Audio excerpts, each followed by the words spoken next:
money now! You did this to us! Don't stand there! My belly is heavy. The whole village is laughing. Before that day in the dusty compound, Elenu was already a village joke. If you mention his name in Ayetoro, people would not say good morning. They would touch their chest and hiss like his name carried bad luck. His head was unusually large. Not, "This boy has a big head," I mean abnormally big, like it grew faster than the rest of him. Children used to run behind him chanting, "Big head! Big head! Chief priest's son!" Even grown women laughed.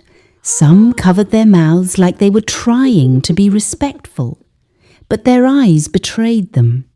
Because Elenu's father was once the feared chief priest of the village shrine. When the man died, the gossip did not die with him. People said, "That old priest did terrible things. The spirits punished his son." So they avoided Elenu. He has no friend, no wife, nobody to welcome him when he comes from farm. Just silence and insults. And Ronkey? Ronkey was the loudest, strong, sharp-tongued, the kind of woman that can fight with a broom and still win. She sold Gary and Pepper near the village square, close to the king's palace gate. Every time Elenu passed her stall, she would find something to say. "Elenu! Your head will block the road. Elenu! If rain falls, your head will flood the whole village. Elenu! You and your father, same darkness." At first, Elenu used to ignore her. He would lower his face and keep walking, like a man swallowing hot pepper just to survive. But Ronkey didn't stop. And then her twin daughters grew up, Dami and Damilola, 20 years old, identical, same face, same height, same sharp laugh. They started joining their mother. It was small, and then it became cruel. One afternoon, near the old mango tree, Dami pointed at Elenu and laughed so hard she bent over. "See his head. If he enters a room, the room will greet him first." People laughed with them, and Elenu just stood there, holding his empty bucket like he didn't know where to put his eyes. That night, he sat behind his father's old hut, alone. You could hear frogs from the stream. You could hear distant drums from a naming ceremony. Yet Elenu didn't move. He only whispered, almost like he was speaking to the air. "God, I didn't choose this." No answer came. Just the wind. But one day, everything changed. It was market day. Bus hot afternoon. Ronkey and her daughters went to the stream called Odo, the one behind the raffia bushes, where women fetch water and gossip like it's a sport. Elenu was there too, kneeling with his bucket, trying to mind his business. Ronkey saw him, and her mouth did what it always did. She laughed. "Ah, Elenu the disgrace. Even the river is scared of your head," Damilola added. "If you fall inside this water, the water will rise." People giggled. Elenu didn't answer. He just scooped water, slow, steady, like he was counting his anger. But Ronkey walked closer. She nudged his bucket with her foot. Water spilled. Dami clapped. "That's what you deserve." Elenu finally looked up. His eyes were not crying. They were hard. Please, he said quietly, leave me alone. Ronkey scoffed. Leave you? For what? So you can go and be doing chief priest things? Dami leaned in. Do your worst, Elenu. Do your worst. That sentence hung in the air. Do your worst, like a challenge. Elenu stood up slowly. He was tall, lean and shaking, not from fear, but from holding something heavy inside. Please, he said again, voice low, stop! And that was when it happened. Ronkey pushed him. A strong push that sent him stumbling backward into the deeper part of the stream. Elenu splashed and tried to stand, but the water was already pulling him. Damilola screamed and started laughing. Swim now. Let your big head save you. Dami picked a stone and threw it near him, and the water splashed. Elenu's mouth opened. Water entered. He struggled. He reached out with one hand. Help me, please. Ronkey folded her arms. Die there, she said flatly. Better than embarrassing our village. Elenu's head dipped again. His hands flailed. For a second, the water went quiet. And then he heard footsteps. A man, a stranger with a brown cap and a hoe on his shoulder, appeared from the bush path. He froze when he saw Elenu drowning. Hey! Hey! Ronkey turned quickly, acting innocent. But the stranger didn't care. He grabbed a rope from his farm bundle, threw it into the water, and shouted, Hold it! Hold it! Elenu managed to grab the rope with weak fingers. The man pulled with all his strength. Mud, water, heavy breathing. Finally, Elenu fell on the sand, coughing badly, shaking like a wet chicken. The stranger pressed his back, helping him pour out water. Elenu coughed again and again. His eyes landed on Ronkey and the twins. They were no longer laughing, not because they felt sorry, because someone had seen them. Ronkey grabbed her calabash fast. Let's go! They hurried away, pretending it was nothing. But Elenu watched them leave, and in his eyes, something changed. The stranger wiped his forehead. My brother, are you okay? Elenu didn't answer immediately. He stared at the stream like it was a witness. Then he slowly stood up, water dripping from his clothes. His voice calm. I am okay, he said. He took one step, then another, and as he walked toward his late father's hut, he muttered under his breath, They told me to do my worst, because that night, Elenu didn't go to sleep like a normal man. He went straight to the old shrine behind his father's hut, where nobody entered anymore, and he lit a fire. The fire inside the old shrine did not burn like normal fire. It was small, but the smoke rose straight up, like it knew where it was going. Elenu knelt on the cold floor. His clothes were still damp from the stream. His body shook, but not from cold. He stared at his father's carved wooden staff resting against the wall.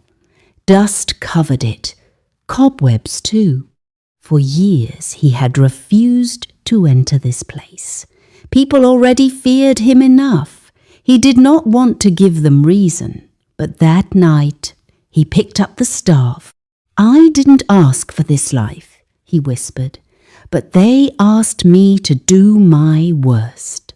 The flame flickered violently. Outside, the wind picked up. Palm leaves rustled like whispers. Elenu closed his eyes. I don't want death for them, he said slowly. I want them to understand shame, the kind they fed me every day. His voice cracked a little. Let them carry what they threw at me. The fire bent sideways, then went still.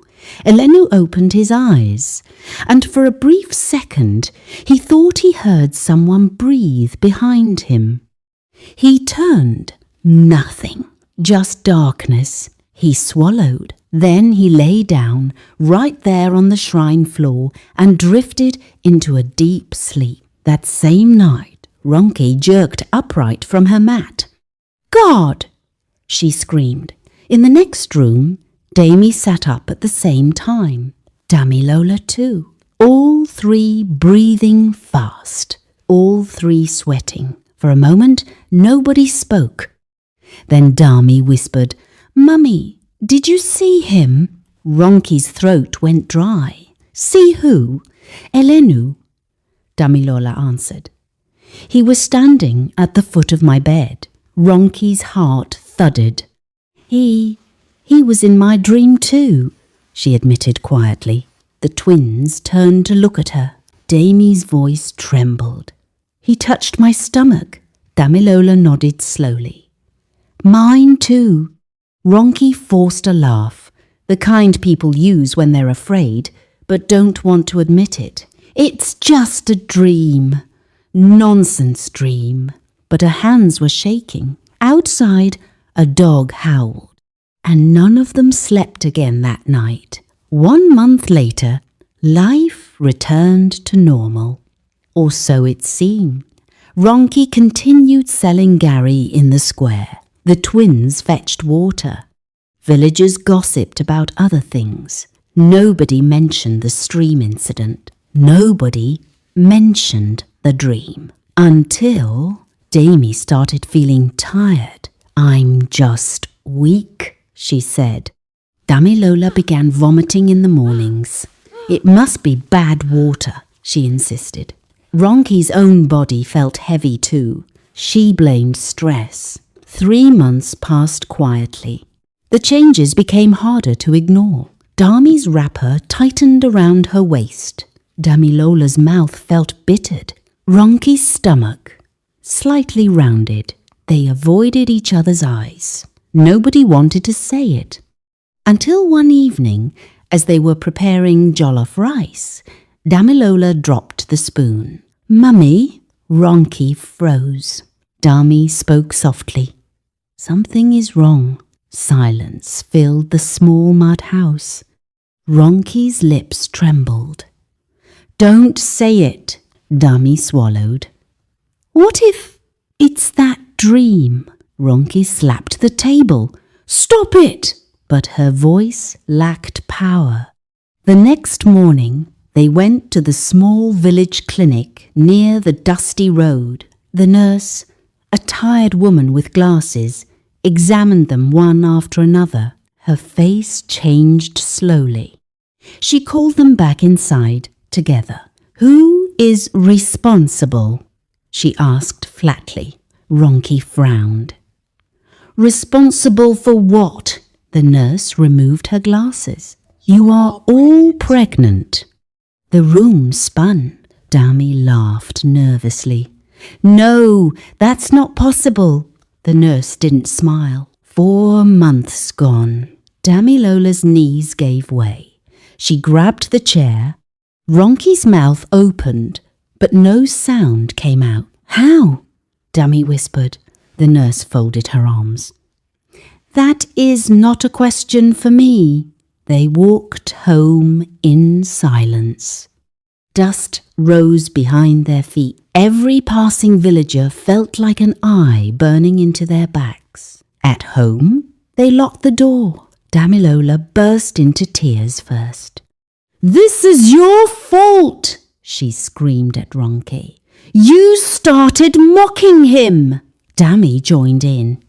"You pushed him into the river," Ronkey snapped back.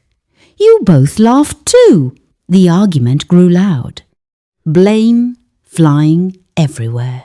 Until someone knocked on their door, Ronkey wiped her tears angrily. "Who is that?" "It's me, Lisa." Lisa and 2 other women stood outside, arms folded. "We heard you went to the clinic," Lisa said slowly. "Is it true?" Ronkey tried to lie, but Damie's swollen belly betrayed her. Lisa's eyes widened. All three of you? The silence answered her. The gossip spread faster than Harmattan fire. By evening, the entire village knew. People gathered in small groups, whispering, "How can mother and daughters be pregnant at the same time? Who is the man?" Someone finally said the name. Elenu. Laughter exploded across the square. That afternoon, Ronkey marched to Elenu's hut with her twin daughters behind her. She banged on the wooden door. "Elenu, come out!" He opened slowly. Ronkey grabbed his shirt. "You did this!" Dami cried. "You entered our dreams!" Damilola sobbed. "You've destroyed us!" Elenu stared at them quietly. Then he smiled. "You told me to do my worst." Ronkey's breath caught. He leaned closer. "Now you carry my name inside you." The twins trembled. Elenu chuckled softly. "You called me ugly. Now your children will look like me." Ronkey raised her hand to slap him, but he stepped back inside and shut the door. They stood outside, shaking. Behind the closed door, Elenu sat down slowly. His face lost the smile, and for the first time, he looked troubled, because something inside him whispered, "This is only the beginning." That night, the twins felt their stomachs move for the first time. The first kick came at midnight. Damie woke up screaming. "It moved!" she cried, holding her stomach. Across the small mud house, Damilola gasped. "Mine too!" Ronkey sat up slowly, her own belly tightening under her wrapper. For a moment, all three of them just stared at each other in the darkness. Outside, the wind dragged dust along the ground. Inside, fear sat between them. By morning, the gossip had grown wider. At the Ayetoro market square, women stopped talking when Ronkey walked past.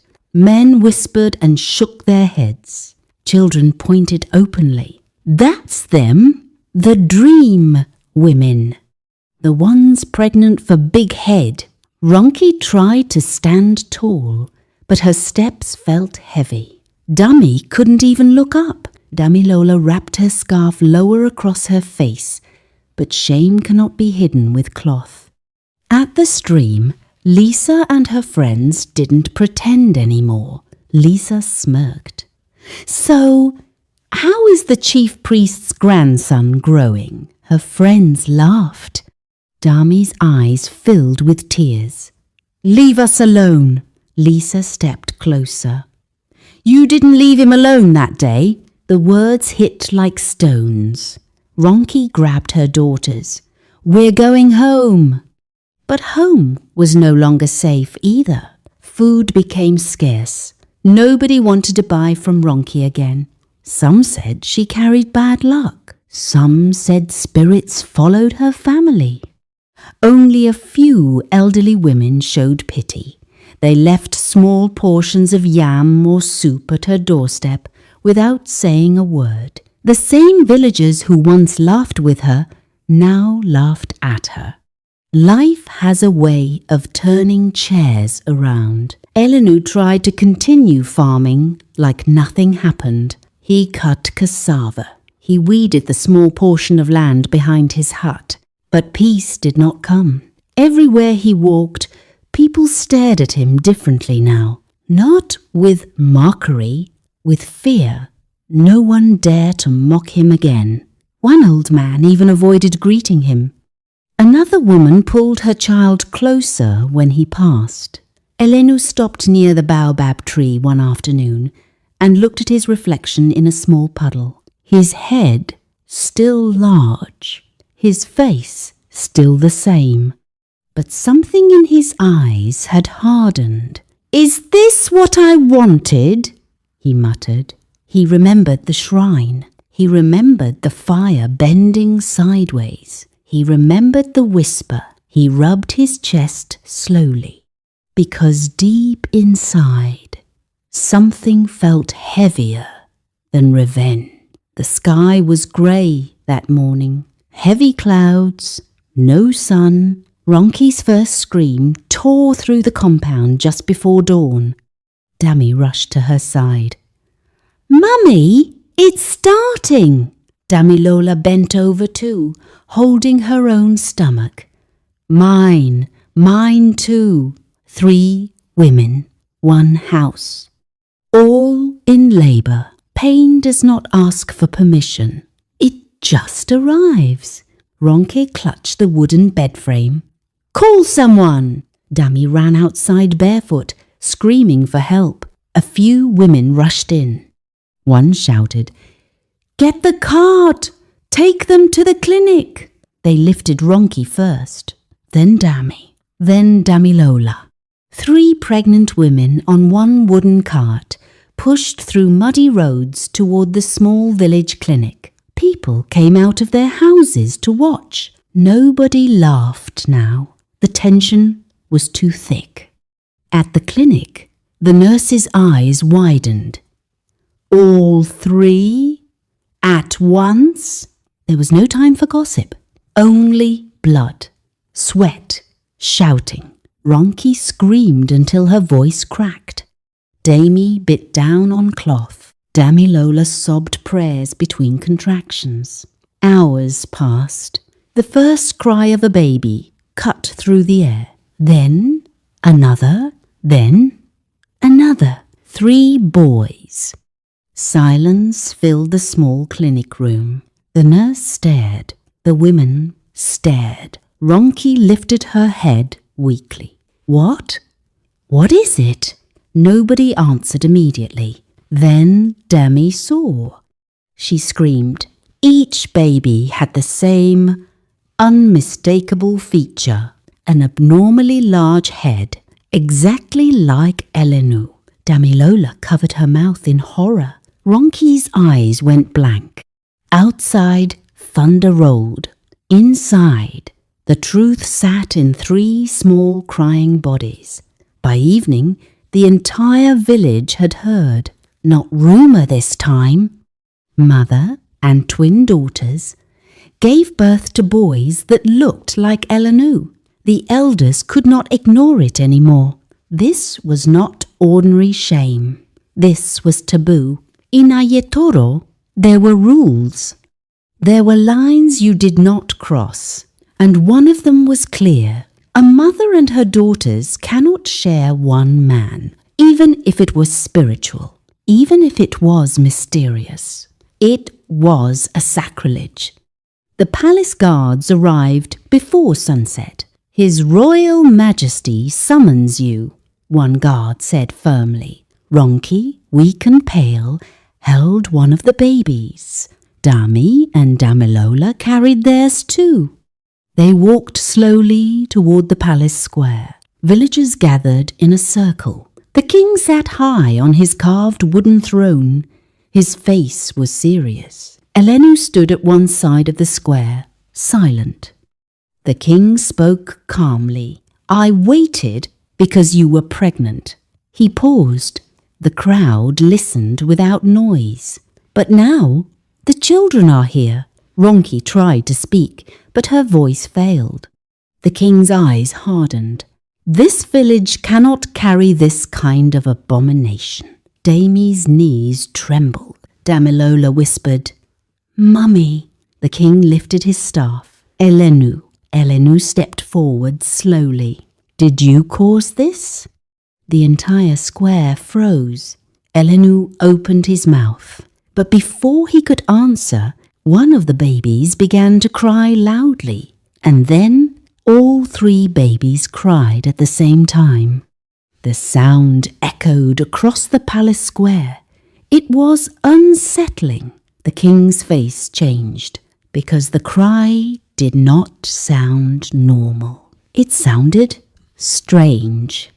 The king slowly stood up from his throne and pointed his staff at Elenu. The palace square went silent.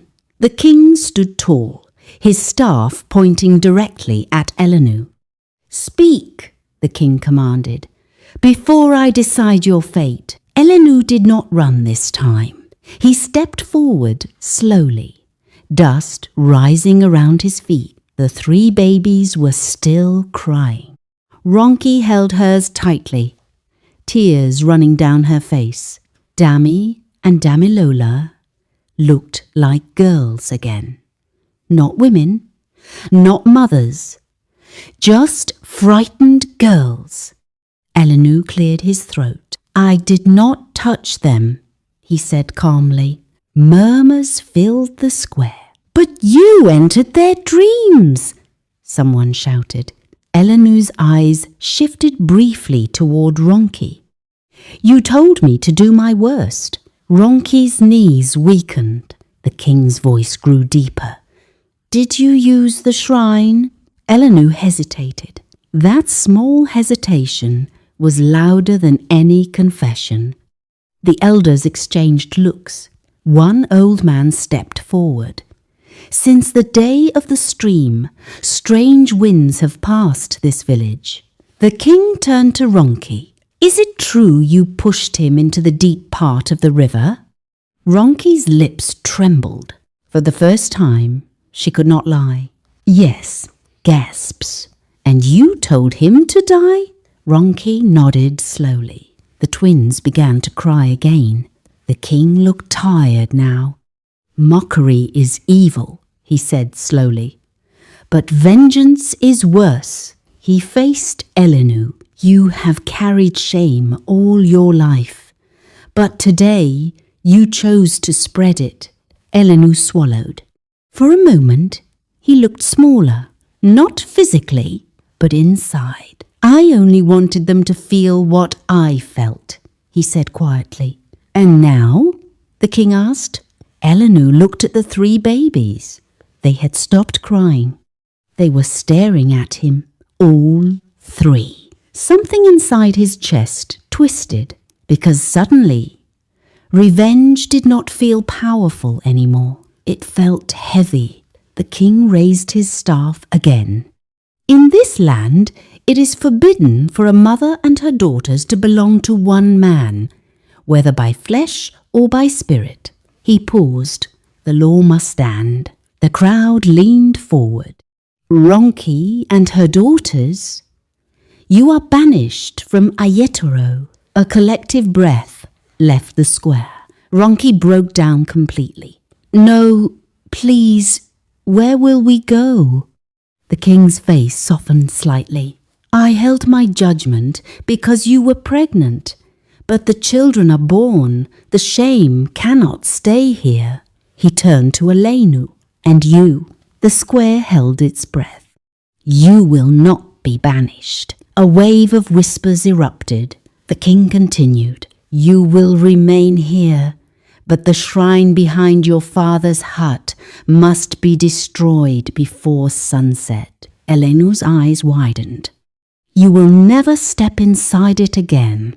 If you do, you leave this village forever."